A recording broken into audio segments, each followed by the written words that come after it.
tener todo lo necesario para poder de esta manera iniciar, hermano, por favor. A ver, vamos a ver.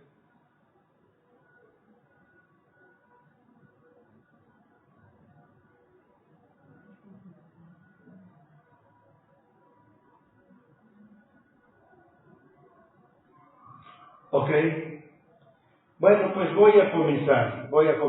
Ya saludé a todos los hermanos de esta hermosa congregación en Eloe Sur, en Guayaquil, Ecuador. Espero que estén viendo este saludo que estoy haciendo con todos ustedes. Bendito nombre del Señor. No se ve, dice el hermano. ¿Sí?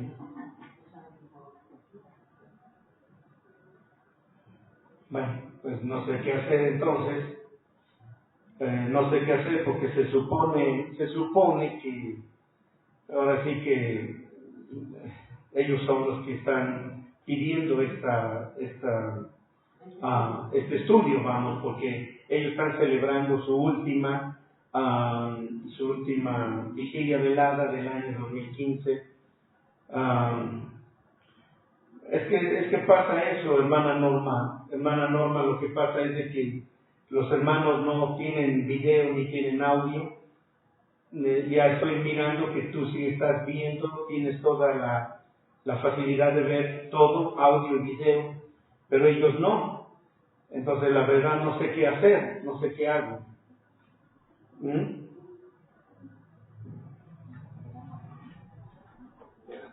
Estos son los importantes, no van a ver nada.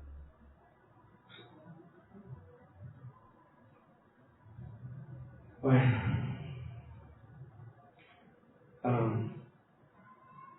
No ven nada, están muertos. Bueno, ok. Pues ya me quedo totalmente fuera de onda. Me quedo sacado totalmente de onda porque el propósito es para los hermanos que están recibiendo su velada en este momento. Y pues bueno. Sí, pero ya se ve en otra fecha. 2-3 días cuando se suba la cuenta. No sé qué se. Bueno, voy a comenzar, voy a dar inicio a este estudio. Desgraciadamente nuestros hermanos no pueden ver nada. El hermano me está enviando mensajes por el WhatsApp y me está diciendo que no ven nada ni oyen nada. Yo de otra manera voy a hacer este estudio, lo voy a dar para que ellos posteriormente lo puedan ver en diferido, ya que de todas maneras, ¿verdad? Vamos a tratar nosotros de caminar con este mensaje. Bueno, pues acuérdense que estamos tratando de estudiar un mensaje basado en el libro de Apocalipsis, bajo el título de El mar de vidrio o la fuente celestial. Este es el tema que vamos a tener y vamos a tratar de que podamos estudiar la palabra del Señor. Ok, bueno, vamos a hacer una pequeña oración e iniciamos para poder de esta manera dar inicio a este estudio y veamos lo que Dios quiera darnos, bendito Señor. Padre Dios, te adoramos y te alabamos, Señor, en este momento, por todas las maravillas tan gloriosas, tan maravillosas que tú tienes para con nosotros, mi Dios. Estamos aquí, Señor Dios, dispuestos de todos modos a transmitir este estudio bíblico a fin de que más tarde, Señor, nuestros hermanos de Guayaquil, Ecuador, nuestros hermanos Eloe Sur, puedan ellos, Señor, contemplar este mensaje que está siendo dirigido para ellos en su última vigilia velada del año 2015. Y con esta última vigilia, mis amados hermanos en ese lugar, en Ecuador, están despidiendo, por así decirlo, este año 2015, dando, Señor Dios, su corazón y su entrega para recibir el mensaje, Señor, que tú vas a darles a ellos, aunque lo vean en forma diferida en otra ocasión. Padre, bendice este mensaje, bendice esta palabra, te lo ruego, por amor de tu bendito y santo nombre. Gracias, nuestro Dios Todopoderoso. Gracias en el nombre precioso de nuestro Señor Jesucristo. Gracias, mi Dios. Amén, amén, amén. Bueno, pues entonces, mis hermanos, vamos a tomar inicio en este estudio. Vamos a tratar de que podamos llevar a cabo un precioso momento estudiando la palabra de nuestro Dios. Así que, gracias a nuestro Dios. Amados hermanos que están en esta gloriosa congregación donde están estrenando un nuevo lugar, se acaban de mudar nuestros hermanos a otra zona y pues hermanos los estoy saludando desde la Ciudad de México con todo cariño, con todo amor y aprecio para ustedes. Nosotros tenemos las 8:10. Hoy es día 5 de diciembre del 2015 y es un placer poder llevarles a ustedes la palabra del Señor. Así que después de los saludos de rigor y todo aquello, vamos a iniciar nuestro estudio. Ahorita que ya están recibiendo video y audio, que bueno, a Dios sea la gloria, gracias a Dios valió la pena la espera. Así que estamos en un estudio basado en el libro de Apocalipsis, bajo el título de El mar de vidrio o la fuente celestial. Así que, amados, iniciemos para aprovechar el tiempo, ya que ustedes también tienen el tiempo contado, van con el tiempo limitado, y pues por lo consiguiente yo también llevo mi tiempo limitado, dado que ustedes ya tienen un horario establecido para terminar esta mini vigilia velada. Así que, bueno, amados míos, todo lo que vamos a estudiar hoy en este momento está basado en el capítulo 15 del libro de Apocalipsis, ya que ahí registra una triple visión que tuvo el apóstol Juan. Ustedes pueden ver, amados míos, que en la primera parte de esta visión, Juan vio una señal en el cielo que revelaba el milagro de Dios del exacto registro de las obras de la humanidad. La primera cosa que el apóstol Juan, este hombre maravilloso como profeta, como apóstol, como discípulo, él observa aquí en el cielo la revelación del milagro de Dios, del exacto registro de las obras de la humanidad. Es decir, cada pensamiento o hecho cometido por la nación judía y por la humanidad en general, hermano, será cegada y lanzada en el lagar congelado de humildad del furor de la ira de Dios. Amados, una de las cosas que nosotros podemos ver antes de continuar con todo esto, ustedes pueden ver, hermanos, que en el libro de Apocalipsis, todo lo que nosotros podemos estudiar ahí es para revelación de todo el cumplimiento del plan maestro de Dios en el lado de aquello que la humanidad ha cometido en todos sus aspectos negativos de rebelión, de pecado. Todas las obras que el hombre ha hecho, hermano, en rebelión a Dios, están registradas en el cielo, están registradas en la memoria del Señor. Como ustedes pueden ver, hermano, no hay nada que nosotros podamos pensar que a Dios se le olvidó. En el libro de Malaquías, en el último capítulo de Malaquías, entre sus versículos, encontramos que hace mención del libro de la memoria. Ahí hace mención de un libro llamado el libro de la memoria. Y este libro de la memoria, amados míos, es donde Dios ha ido registrando todas las cosas positivas, negativas, que uno, amados míos, puede estar cometiendo o que ha uno cometido. Como pueden ver, hermanos, cada pensamiento, cada hecho cometido, primeramente por la nación judía, porque ustedes saben, amados míos, que la gran tribulación es un tiempo exclusivo para la nación judía. Son los judíos el centro principal donde Dios va a traer juicio sobre esa gran nación.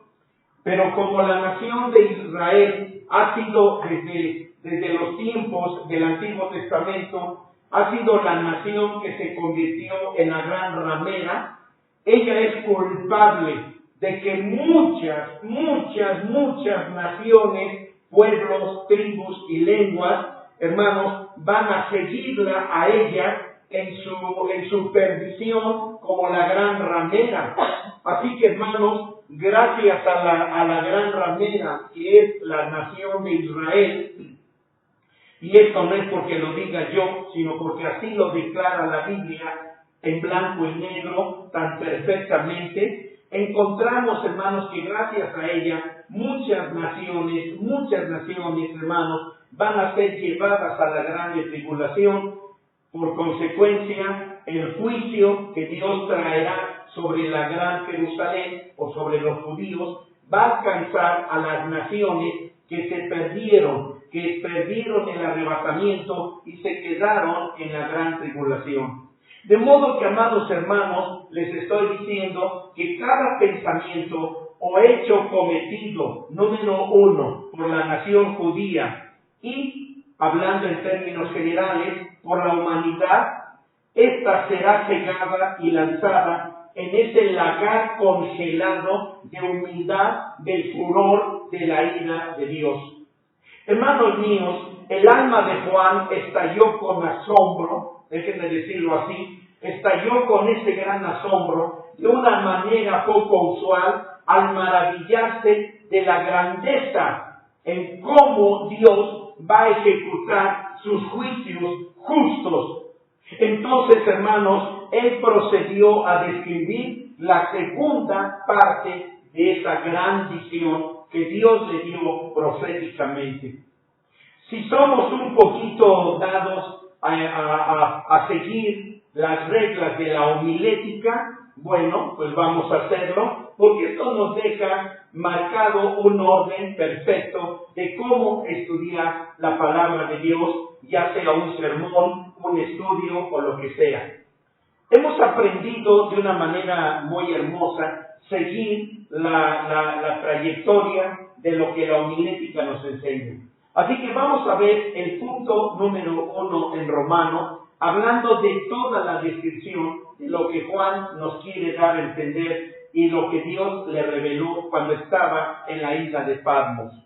Número 1 en Romano. Juan vio el mar de vidrio en el cielo.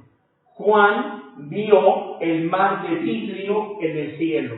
Ahora, les dije yo a ustedes que íbamos a estudiar en Apocalipsis 15. Vamos pues a Apocalipsis capítulo 15. Vamos a ir al versículo 2. Apocalipsis 15, 2. Bendito sea el nombre de nuestro Dios.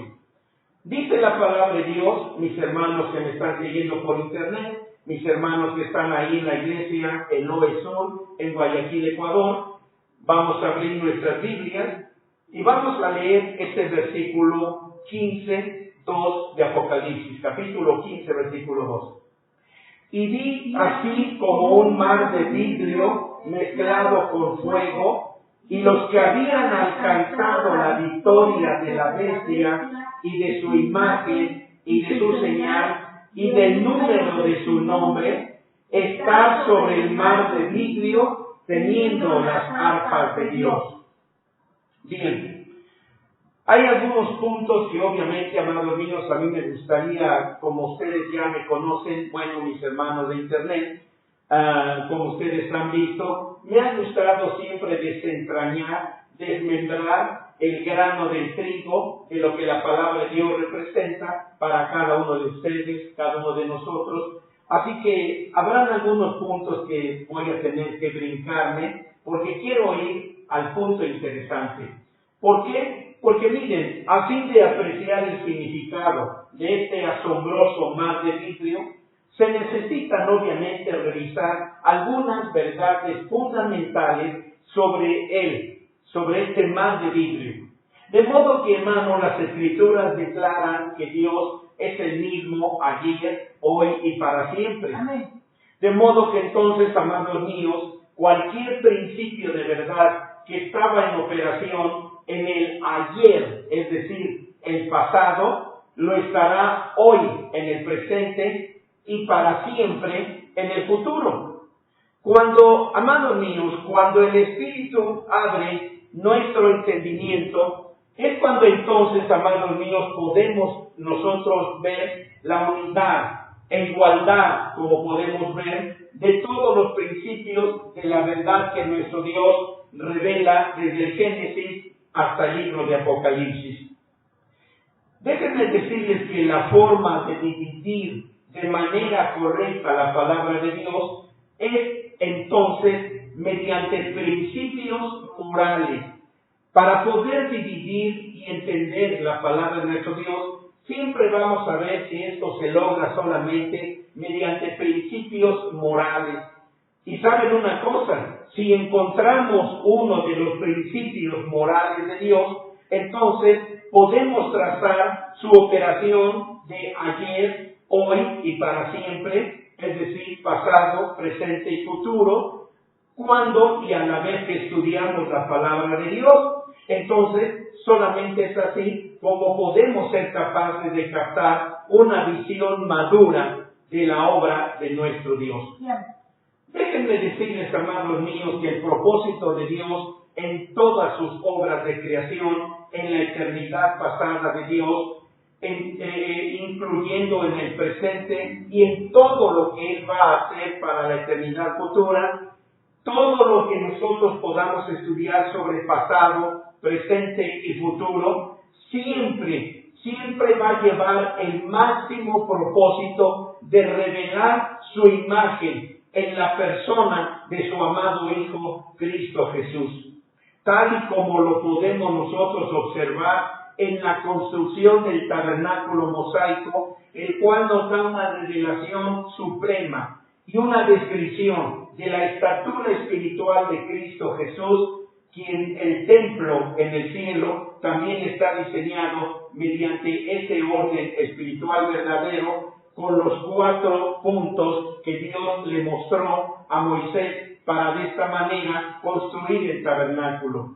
Siempre les he dicho, amados hermanos, que la nación de Israel no tenía ninguna equivocación, no había ningún motivo de equivocación para discernir, para saber, para conocer quién era el Yeshua HaMashiach, puesto que ellos tenían el tabernáculo, y la palabra de Dios nos enseña en el libro de los Hebreos, nos enseña que el tabernáculo de Moisés era solamente un tipo, sombra y figura del mismo Señor Jesucristo, para que ellos no tuvieran ningún error de cálculo para poder identificar quién era su Yeshua HaMashiach y que ellos no fueran a cometer una equivocación para cuando el Hijo de Dios viniera.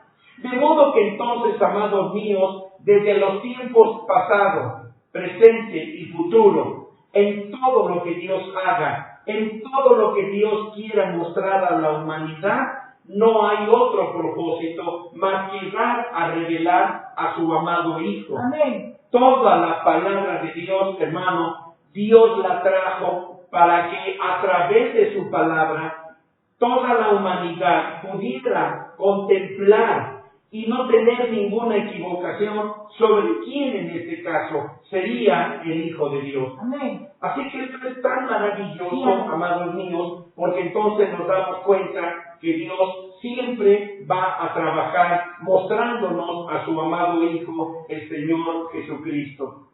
Así, nuevamente, mis hermanos, este mismo patrón fue reproducido en una escala mayor y más larga en el templo de Salomón en Jerusalén. Es decir, tenemos en la Biblia el registro de un tabernáculo y un templo. Amén. La palabra templo y tabernáculo no es lo mismo. Déjenme mostrarles aquí. No pude comprar mi color negro. No me dio tiempo, pero vamos a ver si se alcanza a mirar. Entonces, aquí en forma muy sencilla, ustedes pueden ver cómo hemos trabajado siempre a través de una balanza. Porque la balanza nos habla siempre de los equilibrios perfectos de lo que Dios quiere mostrarnos. Y en este caso, número 1, Dios dio la instrucción de que se construyera un tabernáculo.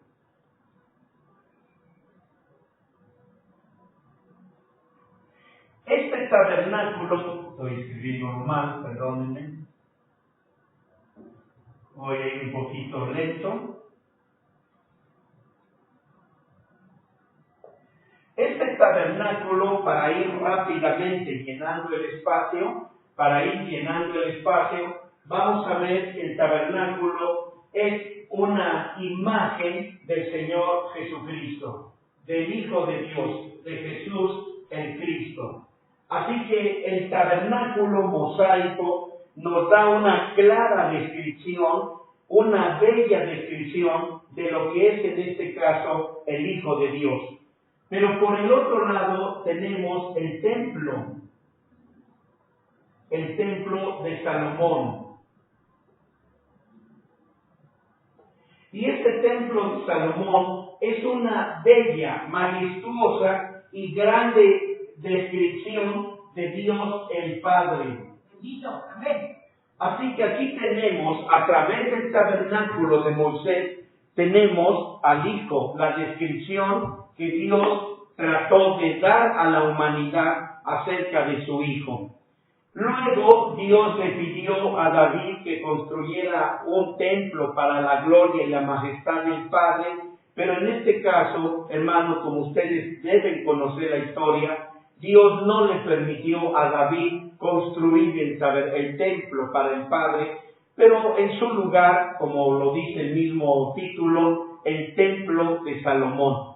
Ahora, déjenme solamente mostrarles aquí. La palabra tabernáculo, como ya les dije, son dos palabras diferentes, distintas, porque tabernáculo en hebreo significa tienda temporal, campamento temporal. Es decir, ustedes saben que el tabernáculo era desmantelado cuando la nube empezaba a moverse, de que ya era tiempo de otra jornada.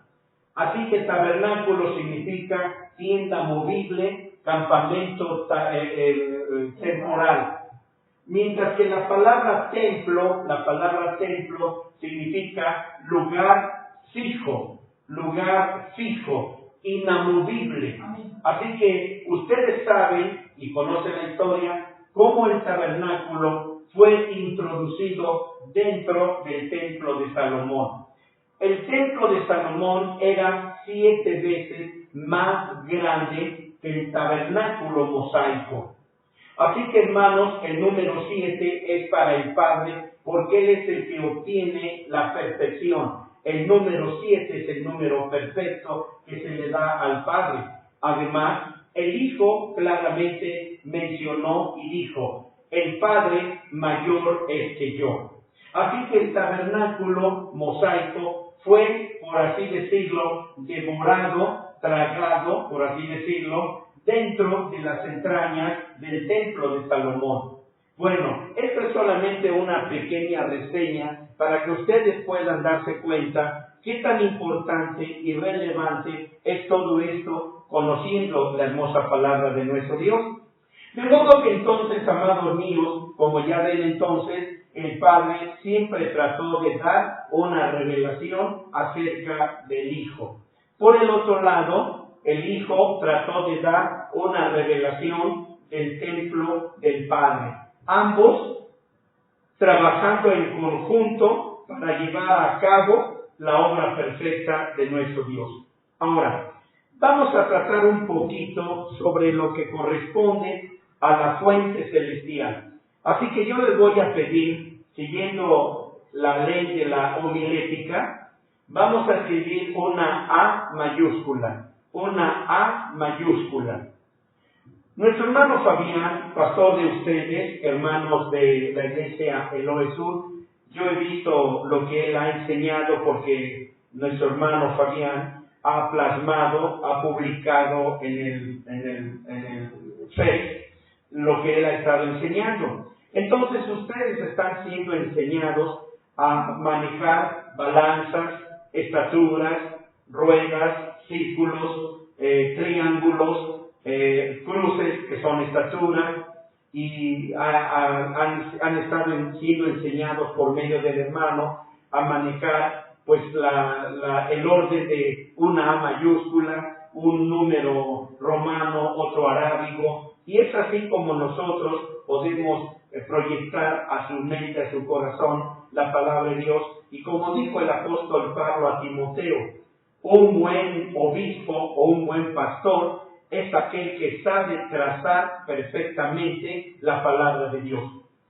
Hacer trazos, echar trazos en la palabra de Dios, es usar perfectamente la homilética como ahorita lo estoy haciendo con ustedes.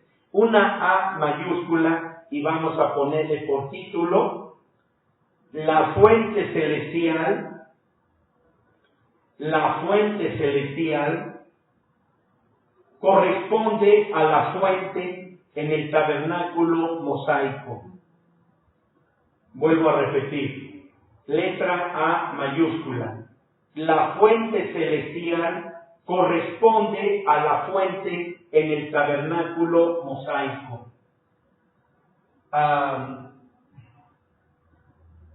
Bueno, voy a dejarlo aquí. Voy a dejar la palabra tabernáculo, pero ahora les voy a pedir que pongan mucha atención, mis amados hermanos. La palabra de Dios nos enseña que cuando Dios le dijo a Moisés en 4 ocasiones, le dijo que construyera el tabernáculo mosaico, comúnmente conocido como el tabernáculo de Moisés. Moisés, estando en el monte, en 4 ocasiones, Dios le mostró el tabernáculo que determinaría la descripción y la revelación del Hijo de Dios, el Señor Jesucristo.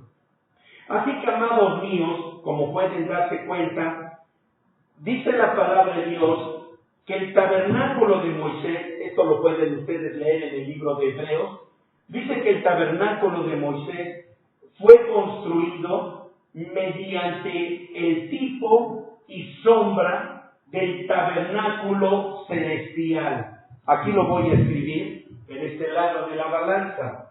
Este es un tabernáculo, aquí voy a escribir terrenal. Pero el tabernáculo terrenal vino precisamente de un tabernáculo celestial. Pude haber invertido la balanza, pero esto no altera el factor. En el tabernáculo celestial tenemos entonces que ya desde ahí estaba, por decirlo así, estaba la fuente de metal. Esta fuente de metal, amados míos, era precisamente aquella que el Señor le mostró, en este caso, le mostró a Moisés para que construyera. Es decir, la fuente de metal que Moisés construyó era solamente una réplica de la fuente de metal que existe, no existía, que quede claro eso, existe todavía en el cielo. ¿Cómo pues entonces, amados míos, cómo pues podría ser que el estudio que estamos tomando como referencia para esta última vigilia velada de ustedes, hermanos míos, allá en Guayaquil, en esta iglesia gloriosa, donde ya están estrenando casa nueva, ahí en el Eloe Sur, cómo hubiera sido posible que estos santos que vemos parados en el mar de cristal, ¿cómo podría ser que estuvieran en esa fuente de cristal o ese lavar de cristal si no existiera en el templo celestial o si no existiera en el cielo de los cielos, si no existiera el tabernáculo mosaico tal como Dios se lo dijo a Moisés que lo construyera? Espero estar dejando claro este concepto. Cuando Moisés construyó el tabernáculo, aquí voy a escribir un número 1. y aquí voy a escribir un número 2. Es decir, obviamente el 1 es primero, luego viene el 2. Cuando Dios le mostró a Moisés construir un tabernáculo terrenal, que es el tabernáculo mosaico, de la misma manera también fue construido ese lavar o ese lavacro. Discúlpenme si sale uno diferente forma o tamaño, solamente trato de hacer, aquí no sé qué hice aquí. Pero es el mismo. Pero es el mismo. Salió diferente, déjenme corregirlo. Lo que estaba en el cielo simplemente se hizo una réplica en la tierra. Así es. Así que, bueno, uno salió más grande que el otro. No se fijen en eso. Este es el original y esta es una réplica.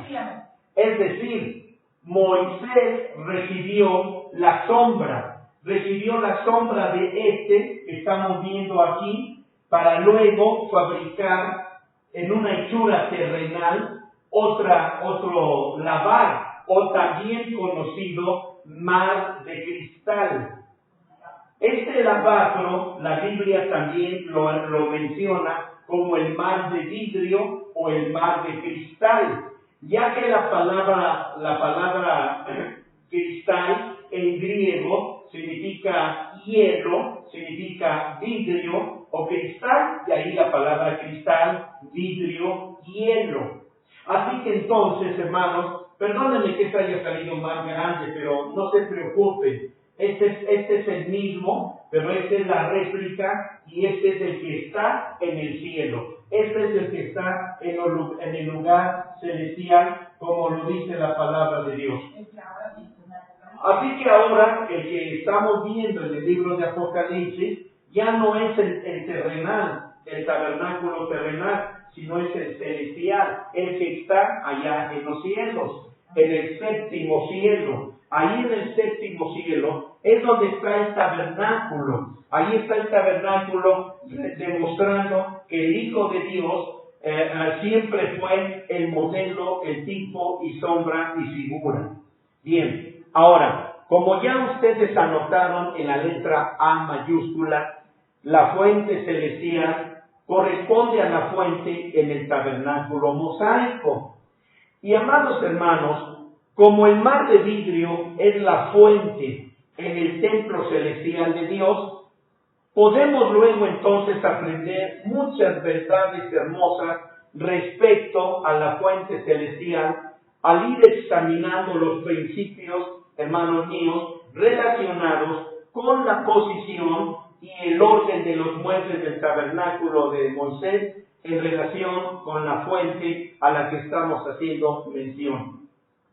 Como ven, mis hermanos, la primera pieza del mobiliario que se encontraba en el atrio del tabernáculo de Moisés, saben ya ustedes que es el altar de metal, altar de bronce, o también llamado altar de los sacrificios. Amados, después de que los sacrificios de sangre habían sido ofrecidos en el altar, entonces un fuego sobrenatural de Dios descendía y lo consumía. Esto es algo de lo que yo me he estado haciendo una pregunta y que me ha inquietado bastante en lo que les voy a mencionar a continuación. Ustedes deben saber, o quizás nunca se han hecho la pregunta, de cómo en el altar de metal o en el altar de los sacrificios, ustedes recordarán que ahí en el altar de metal se ponía el cordero, el palomino, la becerra, el buey, el tipo de animal, según lo que Dios quería para el pueblo de Israel, lo ponían sobre el altar. Ataban el animal, no porque fuera a ponerse hostil, porque ya estaba muerto. Hay varias cosas que no puedo entrar en detalles, porque el animal era amarrado con algunas cuerdas en el altar. Porque ahí que la palabra de Dios dice que seamos atados con cuerdas de amor al altar del sacrificio para hacer quemada nuestra carnalidad y nuestros pecados. Pero ese es otro asunto, pero quiero ir a esta parte. El animal era puesto sobre el altar. Abajo ponían la leña. Abajo de la leña había una malla, como una especie de cernidor o coladera. Este servía para que cuando el fuego había terminado de consumir el animal, las cenizas caían abajo del altar, donde había unas paletas para poder extraer las cenizas que quedaban del animal.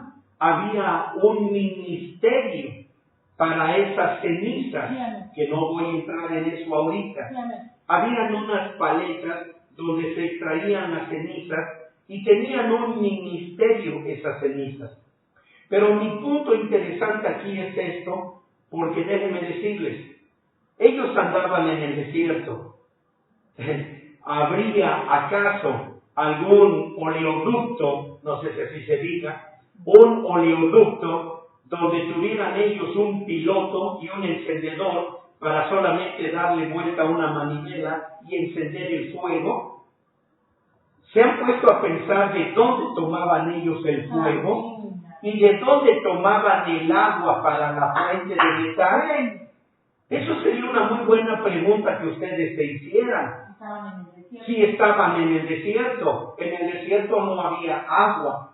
En el desierto no había tampoco algún tipo de leña. Algún tipo de leña sí la traían ellos. Y si hablamos acerca de la leña, donde la sacaban, también necesito meterme en algunos pequeños detalles que son tan emocionantes. Pero el fuego, miren, déjenme explicárselos mejor. Ya que se los estoy diciendo, habían tres cosas fundamentales: agua, leña y fuego. Amén. Yo quisiera que ustedes pudieran investigar en la palabra de Dios de qué manera ellos tenían la capacidad de recibir estas tres cosas. Bueno, se los voy a explicar. El agua, ¿de dónde la sacaban? La misma palabra de Dios dice que cuando ellos iban en el desierto, la roca que los seguía, la roca Selá y la roca Tesur, les proveía del agua necesaria para todo lo que ellos requerían en el ministerio y en las funciones que se hacían en el tabernáculo. Así que ahí tenían el agua. La roca los venía siguiendo en sus jornadas a través del desierto. Obviamente esta agua, yo he estado ahorita predicando los domingos sobre la roca Tesur. Así que de ahí procedía esa agua de la roca Tesur y de la roca Selá. La roca Tesur es el padre, la roca Selá es el hijo. Así que ellos tenían ambas aguas para poder ofrecer en el tabernáculo. No iba a ser, obviamente, una agua extraña. Había mucha razón cuando Dios les dio las aguas de la roca del Padre y las aguas de la roca del Hijo. Había mucha razón y había un propósito ya predeterminado por Dios, porque Él sabía que ellos no iban a poder poner sobre el lavacro un tipo de aguas extrañas o de un oasis o de alguna vena que posible que hubiera en el desierto. El agua tenía que venir del Padre. Ahora, oigan esto, porque más adelante vean que todo esto nunca perdió su mismo propósito y trayecto. Luego ¿qué nos falta? La leña. Bendito el nombre del Señor. Sí, amén. Bendito, aleluya. ¿De dónde ustedes piensan que iban a tener ellos la leña? ¿De dónde la iban a obtener? ¿Sí? ¿De dónde la iban a obtener? Si yo tuviera tiempo de hablar con ustedes, les hablaría y va conectado con un estudio que, bendito sea el Señor, he podido compartir por muchos años en estas fechas de Navidad, que se acerca la Navidad. Les he enseñado acerca de que nosotros como cristianos no debemos poner arbolito de Navidad en nuestras casas. Ningún cristiano conocedor de la Biblia, estudiante de la Biblia, sabrá perfectamente que un cristiano jamás debe poner un árbol de Navidad en su casa. Yo no estoy en contra de la Navidad. Déjenme decirles, yo soy un proclamador de la verdadera Navidad. No soy predicador de la falsa Navidad. ¿Cuál es la falsa Navidad? La que mucha gente predica como pastores o quién sabe qué, y que hasta suben en YouTube sus estudios bíblicos de la Navidad satánica. Yo no predico la Navidad satánica, yo predico la verdadera Navidad. Y la verdadera Navidad viene desde la eternidad pasada, cuando no existía Nimrod, cuando no existían los babilonios, cuando no existían los egipcios, cuando no existían los caldeos, cuando no existía Satanás y Lucifer, ya existía antes que ellos. La Navidad tuvo origen con Dios el Padre cuando engendró a su Hijo y lo parió. Ahí tuvo origen la verdadera Navidad. Navidad que la mayor parte de los pastores, puedo decir el 99.9% de predicadores, no saben en realidad el origen de la verdadera Navidad. Ellos saben sobre el origen de la falsa y diabólica Navidad. Pero aquí yo estoy llamándolos a ustedes a un conocimiento del por qué no tenemos o debemos poner arbolito de Navidad. Déjenme decirles rápido, así en 3, 4 palabras, el principio o el concepto sobre este asunto. Hermanos, cuando Dios dijo a Abraham que sembrara bosques y que dentro de ese bosque iba él a sembrar un árbol especial, ese lugar del bosque fue llamado el bosque de Berseba. Y ahí Dios plantó un árbol especial, un árbol específico, un árbol del cual hasta la fecha, amados míos, nunca se llegó a saber de dónde procedía ese árbol, de qué género de árbol era, si oyamel, pino, de cedro, de caoba, o de cedro de Líbano, lo que haya sido. Ese árbol nunca jamás la Biblia, así como las piedras misteriosas llamadas Urim y Tumim, que son piedras misteriosas que nunca se supo de qué origen venía o de qué lugar proceden esas dos piedras, y que dentro del reino mineral hasta la fecha jamás se han encontrado el origen o réplicas o piedras llamadas Urim y Tumim. No las hay. Tampoco existe la procedencia y el género al que procede el árbol de Berseba. Por eso la gente debe tener cuidado, porque es una réplica del árbol de Berseba, los árboles de Navidad. Entonces representan al Padre. Así que ese árbol de Berseba fue el que también seguía al pueblo de Israel donde quiera que ellos iban, para de ahí sacar la leña. No se trataba, amados míos, como lo dije con el agua, de poner un agua cualquiera. Tampoco se iba a poner cualquier leña que a la gente se le ocurriera encontrar por ahí. No sé si esto lo estoy dejando claro. Hermano Fabián, usted tiene acceso al WhatsApp para cuando yo les digo si está correcto, si hasta aquí vamos bien. ¿Lo estoy dejando claro o voy muy aprisa? Luego, ¿qué nos falta? Después de ya vimos el agua, ya vimos la leña, ahora, ¿qué nos falta? El fuego. Nos falta el fuego. Vean que estas tres cosas, hermanos, lo voy a llevar a una conclusión. Solamente espérenme, vamos ahora al fuego. Ya les dije, no había ningún oleoducto en el desierto. Simplemente ellos recibían el fuego de manera sobrenatural, un fuego que venía bajando del cielo y caía sobre el altar una vez que éste llenaba los requisitos que Dios había demandado a la nación de Israel. Déjenme decírselos, yo creo que ya lo mencioné, pero voy a concluir, voy a resumir. Si por algún motivo el agua no procedía de la roca Selah y de la roca Jesús, simplemente el fuego no caía sobre ese sacrificio. Pero digamos que el agua procedía de estas dos rocas, pero la leña procedía de otro árbol que no haya sido del árbol Berseba, que tiene que ver con el Padre, el fuego no caía sobre ese sacrificio ofrecido a Dios.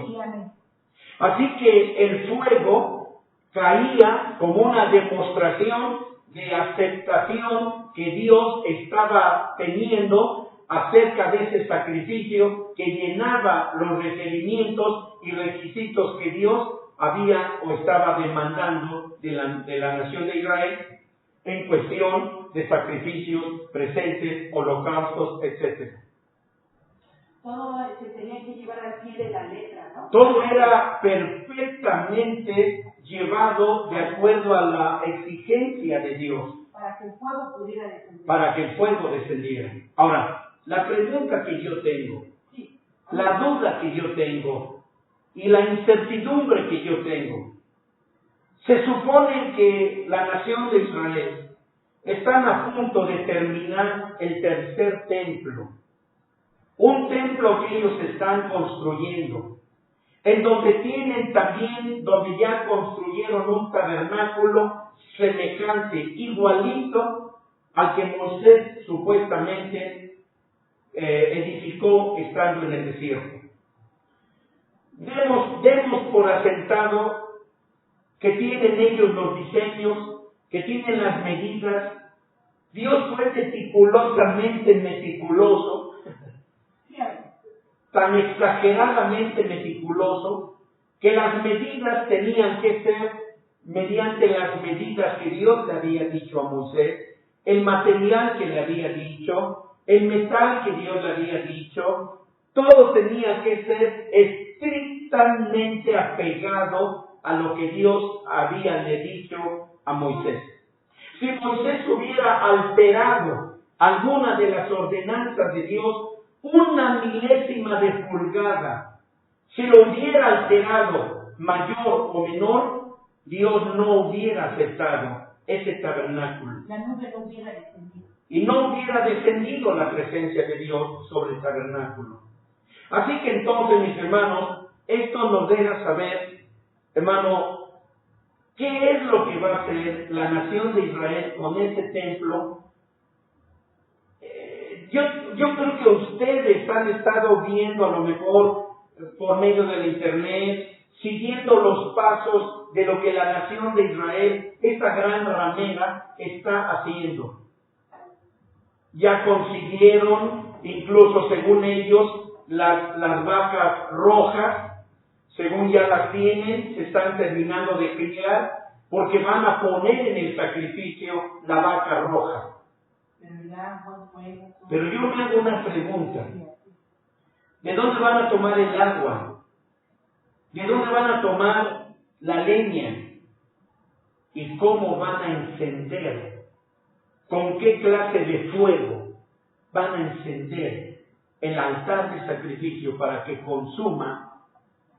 sea consumida la vaca roja? Esa es una buena pregunta. Para mí, esa es una buena pregunta. ¿Ven ustedes? Hermanos,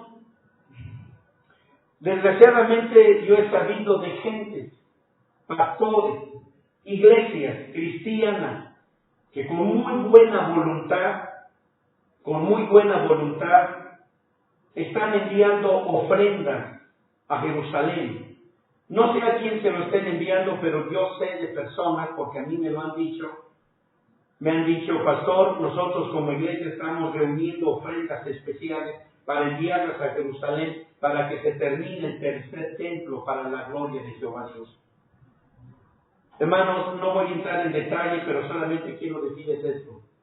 Si usted está enviando ofrendas a Jerusalén, a los judíos, para que concluyan el templo, lo que usted está haciendo va a llevar un juicio muy grande delante de Dios, porque a final de cuentas, si se los puedo comprobar bíblicamente, ese templo va a ser especialmente, amados míos, para que el anticristo tome lugar en ese templo. Y usted está participando para que el anticristo, Judas Iscariote, porque el anticristo es Judas Iscariote, no es el Papa.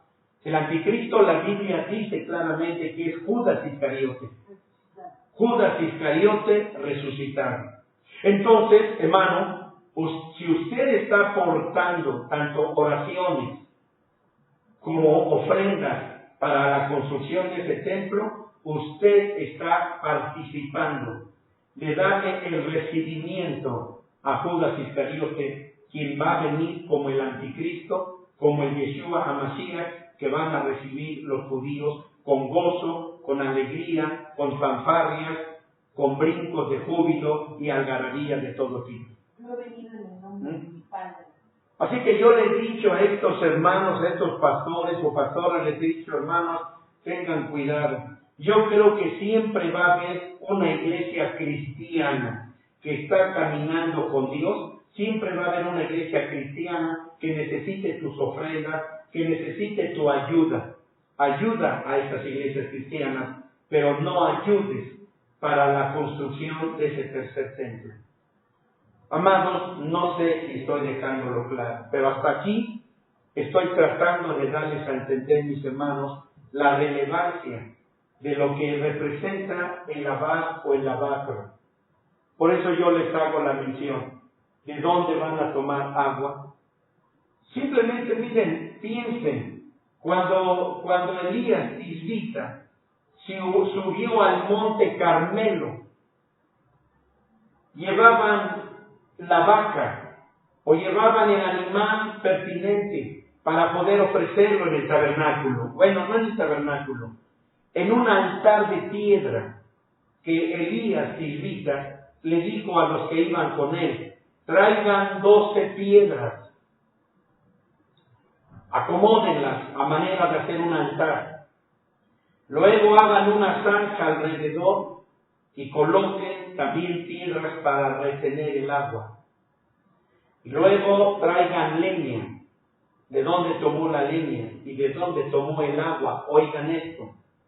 Si la Biblia dice claramente que tenía 3 años y medio que no llovía, no había agua, y aún en el arroyo de Cherith faltó el agua donde Dios había enviado a Elías para estar ahí refugiado. Aún ahí el agua se terminó. ¿De dónde tomó Elías? Dijo: llenen 12 cántaros de agua. Llenen 12 cántaros de agua. Y el número 12 es el número de gobierno perfecto del Padre Eterno. Y luego dijo: viertan ahí las 12 cántaros de agua. Entonces, luego, ¿qué hizo él? Clamó el fuego. Bueno, puso leña, dice la Biblia. ¿De dónde tomó la leña? ¿De dónde tomó la leña? Tuvo que haber sido exactamente lo mismo. Así que cuando él empezó a orar, vino el fuego sobrenatural. Yo nada más quiero esperar, no creo que llegue ese momento que Dios le permita a la nación de Israel hacer el primer sacrificio en ese dichoso tercer templo. Para quienes estudian y les gusta estudiar la Biblia, déjenme solamente hacerles mención de este punto. El tercer templo sí va a ser construido, pero no es este templo, el tercero, el que van a construir o están construyendo los judíos en estos días. De acuerdo a la palabra de Dios, el tercer templo va a ser construido, pero ¿saben cuándo? Durante el reino milenial, no ahorita, en este tiempo, antes del arrebatamiento. Podría decirles varios aspectos proféticos para que ustedes pudieran observar lo que el Señor está diciendo en la Biblia. Pero bueno, yo no sé si a lo mejor ya se durmieron mis hermanos de Eloe Sur, a ya están durmiendo, y a lo mejor les está resultando un poquito aburrido el estudio, pero me gustaría saber, ¿verdad?, si están todavía despiertos. Así que entonces, mis hermanos, este tercer templo va a ser construido hasta el tiempo del milenio, ¿sí? No en este tiempo, no en este tiempo. Así que el tercer templo que ellos están construyendo es un templo para el anticristo. Y miren, amados, no hay ningún error, ni estoy inventando cosas. Oigan eso. ¿Saben por qué? Porque déjenme decirles, si ustedes conocen un poquito de Biblia, sabrán perfectamente que la nación de Israel está esperando al Yeshua HaMashiach, cuando que Él ya vino. Sí, por eso Jesucristo Él ya vino. Yo vengo en el nombre de mi Padre, ¿verdad? Y a mí no me recibe. Entonces, su nombre. así es. Entonces, como pueden ver, ustedes saben perfectamente quién va a ser el Mesías que ellos van a recibir. Es el anticristo. ¿Quién es el anticristo? Judas Iscariote resucitado. Así que entonces, mis hermanos, no hay algo que ustedes piensen que yo estoy hablando con dolo o que estoy hablando con una mala intención. No, es bíblico. Yo estoy dándoles un poco de conocimiento bíblico. Así que ahora, continuamos con lo del lavar. Tuve que dar toda esta vuelta para abrir un panorama en el corazón y en la vida de ustedes, amados míos. ¿Sí? Cuando ponemos arbolito de Navidad es una burda representación del Padre, ¿no? Hermano María. Pues sí, ya lo habíamos mencionado. Es una forma de imitar al Padre. Bueno, a ver si entendí bien, hermano. A ver si entendí bien. 10, 15 es el tiempo que yo debo terminar. Corríjame o confírmeme, hermano, por favor. 10, 15 es la hora que yo debo terminar. Nada más confírmeme, por favor, mi amado hermano Fabián. Sea tan amable. Mientras yo continúo. Entonces, como pueden ver, el mar de vidrio es la fuente en el templo. El mar de vidrio, vamos a verlo aquí, el mar de vidrio, por favor. Este es el mar de vidrio.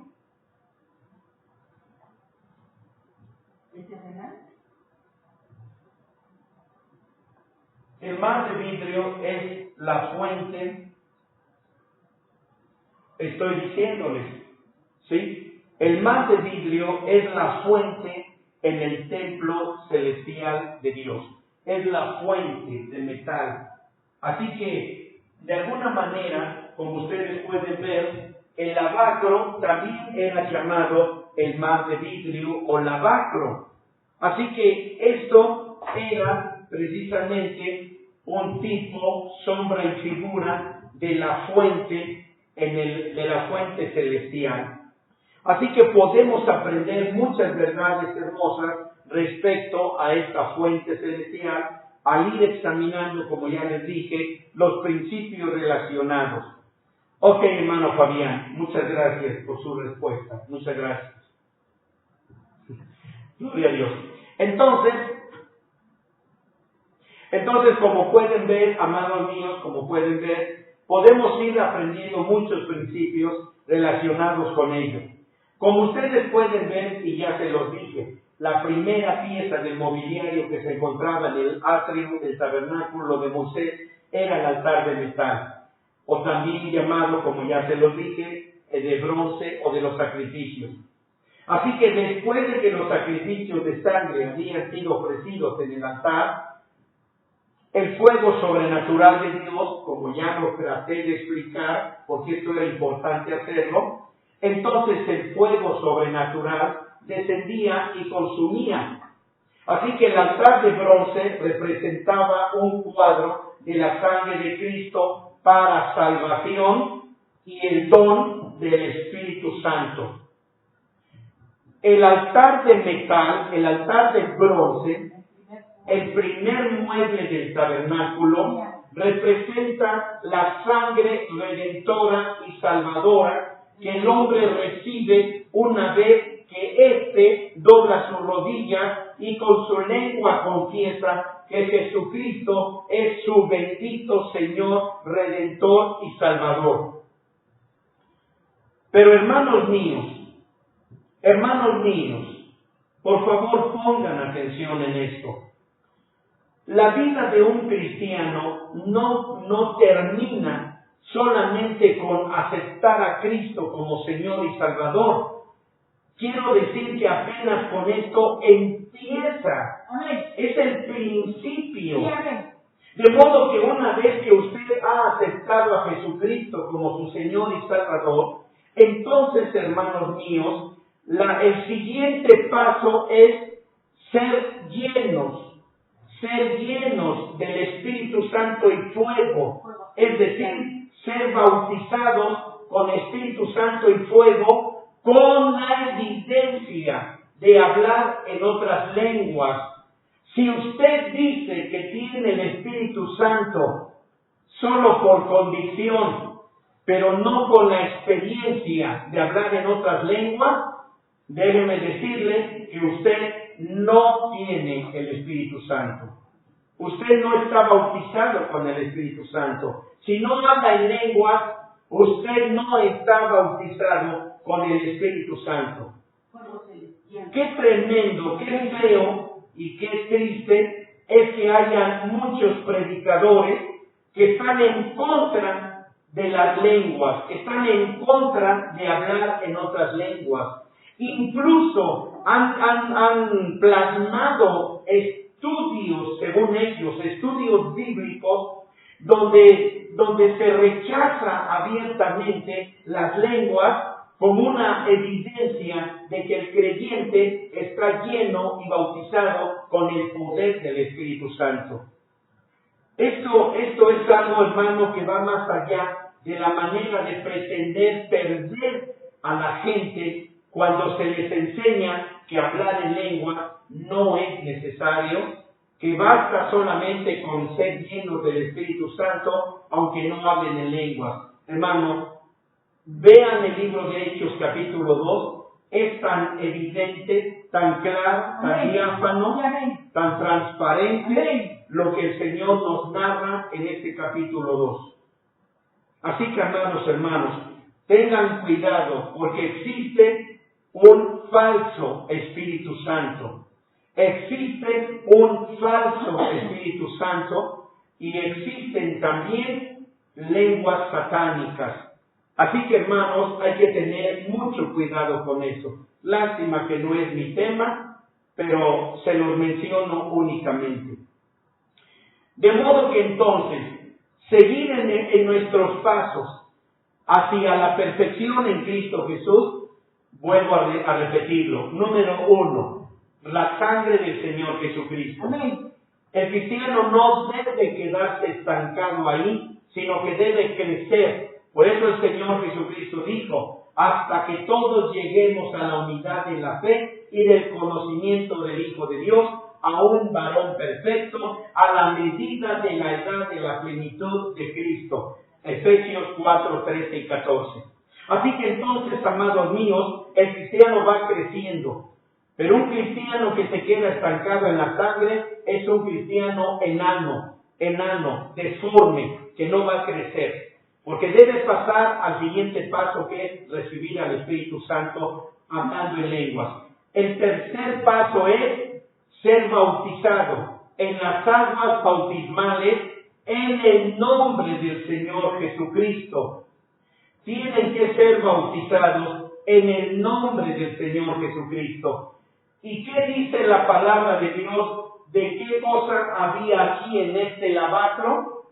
Habían aguas, precisamente aguas bautismales, aguas del bautismo en el nombre de Jesucristo.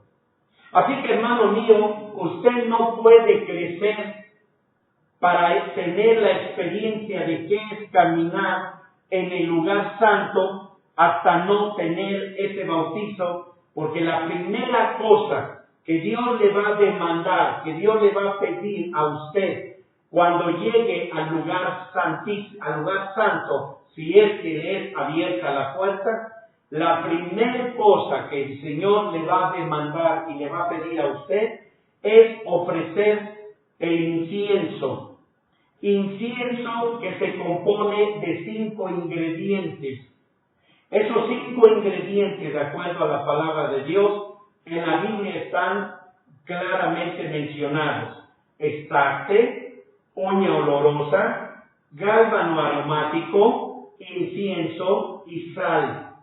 Son 5 ingredientes que, curiosamente, casualmente, corresponden a 5 letras que componen un nombre que es sobre todo nombre, el nombre Jesús. Bendito. Jesús se compone de 5 letras.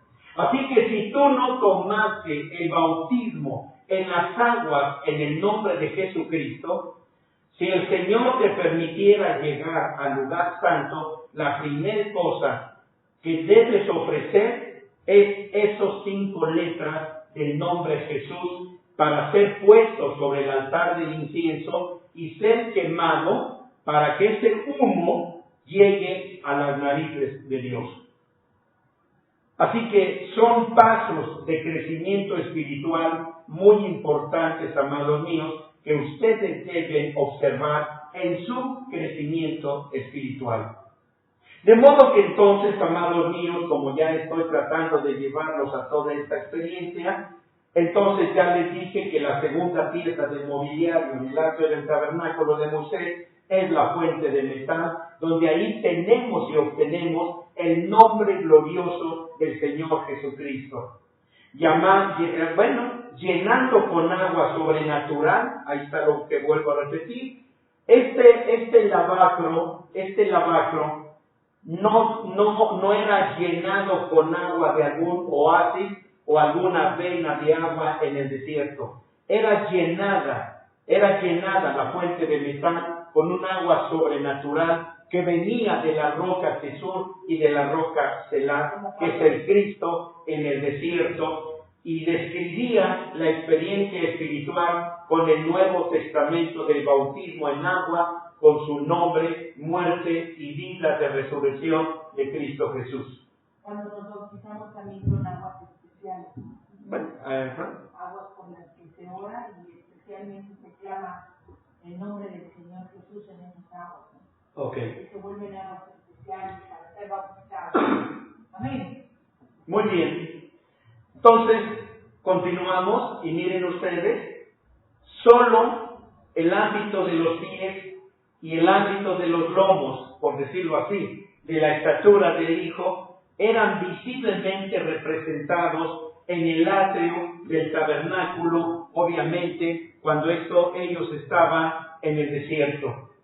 Los ámbitos de los hombros y la cabeza de la estatura espiritual de Cristo, pues, amados, estaban representados en el lugar santísimo, por lo tanto, estaban escondidos a la vista del público.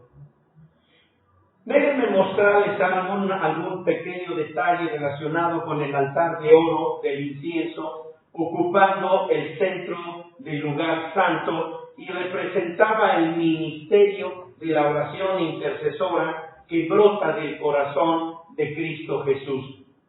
Como pueden ver, el siguiente mueble en el tabernáculo nos habla precisamente del corazón de Cristo, que tiene que ver con el corazón de oración, el corazón amador y el corazón trabajador del Hijo, trabajando en oración, amando la oración. Esto es los dos aspectos, amador y trabajador. Espero que estén siguiéndome con todo este asunto.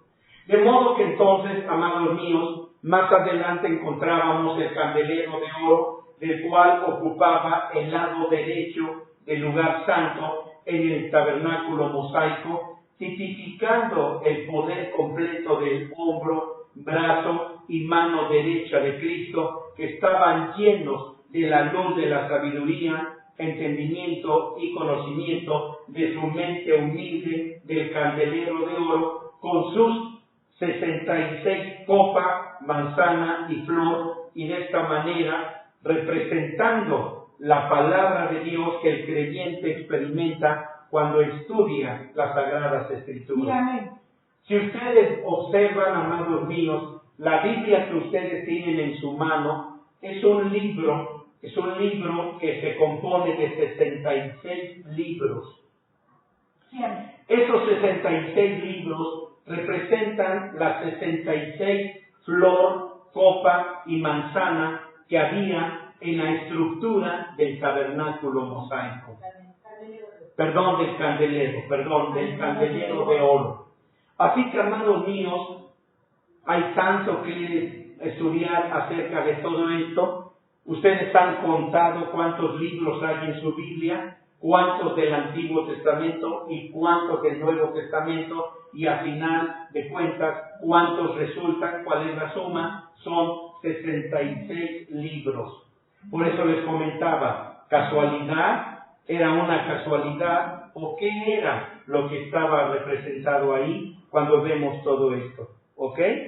Así que entonces, dense cuenta cuántas cosas interesantes tenemos todavía que estudiar en la palabra de nuestro Dios. Alabado su nombre.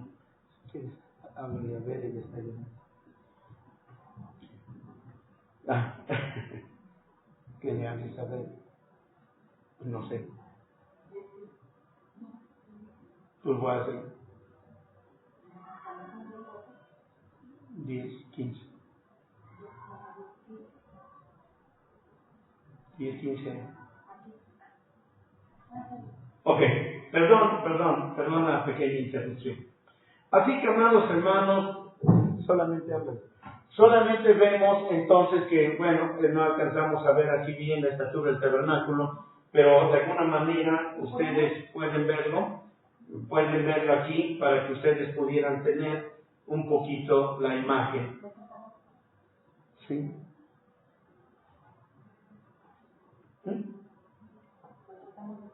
Sí, Mari, por favor.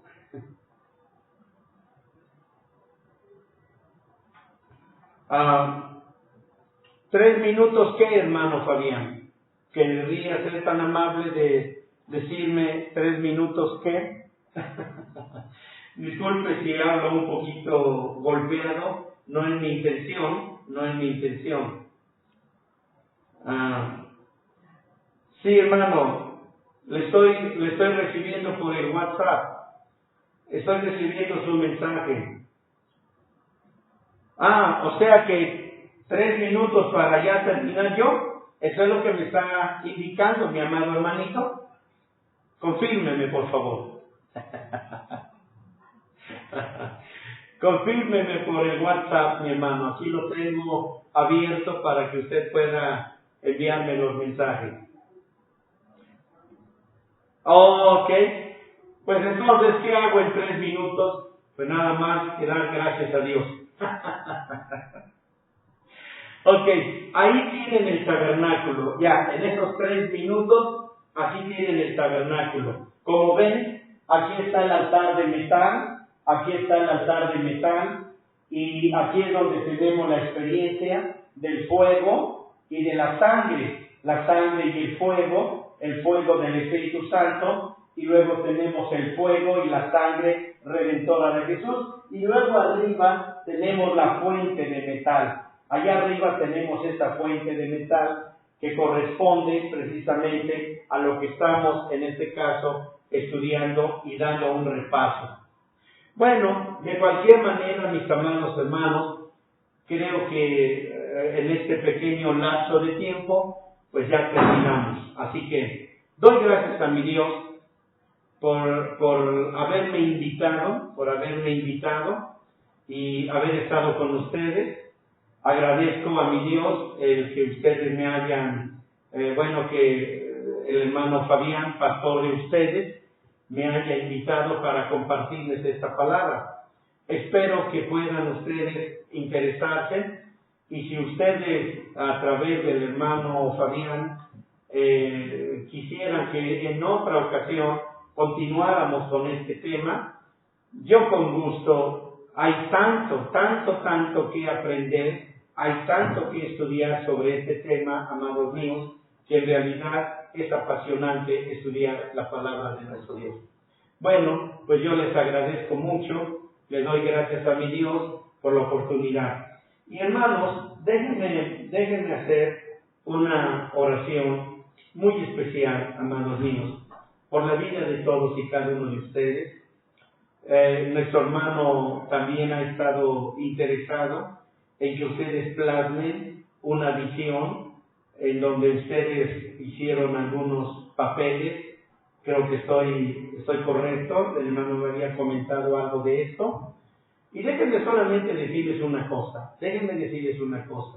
Hermano, un cristiano debe de ser un visionario. Un cristiano debe forzosamente ser un visionario. Si el cristiano no tiene una visión, yo déjenme darles un consejo muy breve y muy sintetizado.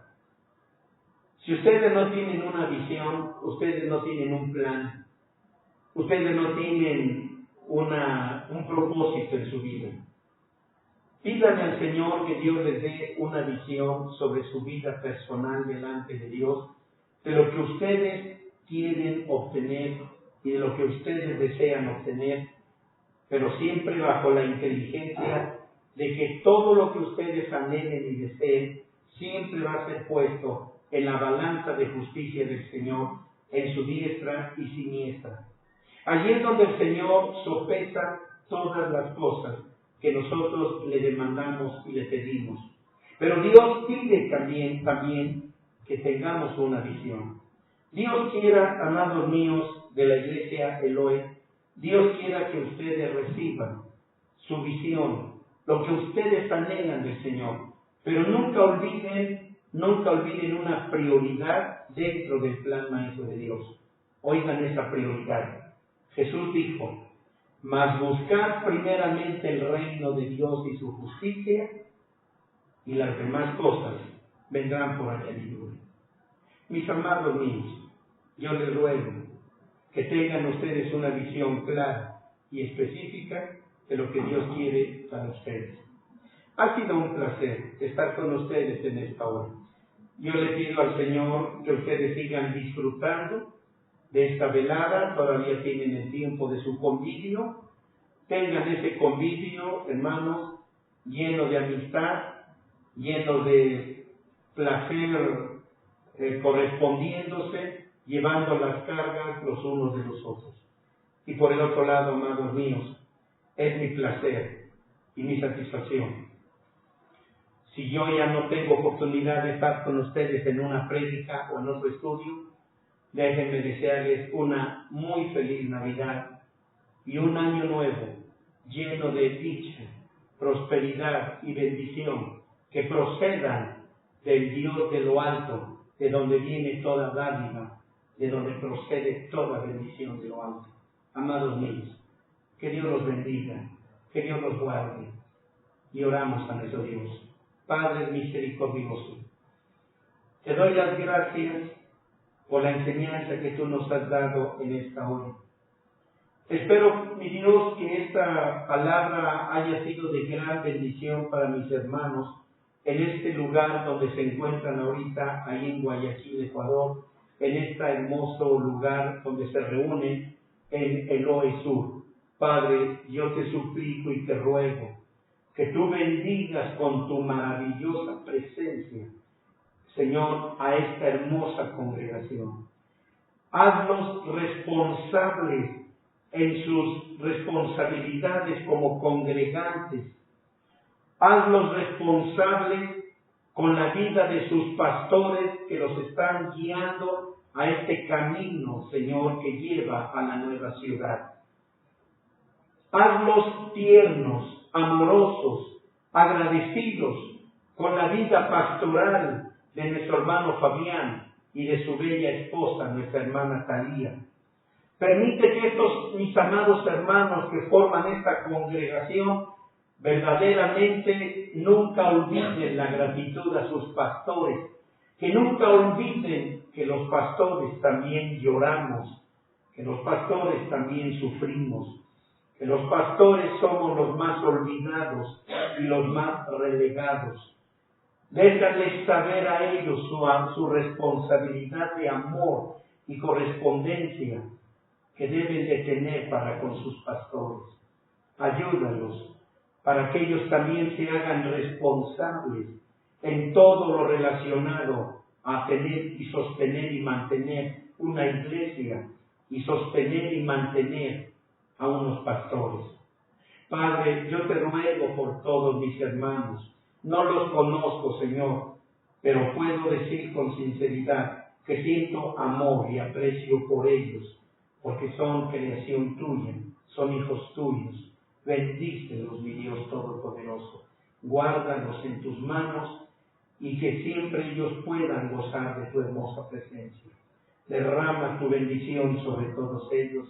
Te lo ruego, mi Dios, en el tierno nombre de nuestro Señor y Salvador Jesucristo. Gracias, mi Dios. Gracias. Amén, amén, amén. Amados míos, que Dios los guarde, que Dios los bendiga. Ha sido un momento admirable y maravilloso a través de su palabra. Un abrazo y muchas felicidades. Que Dios los bendiga y que Dios siempre esté con ustedes. Dios los guarde.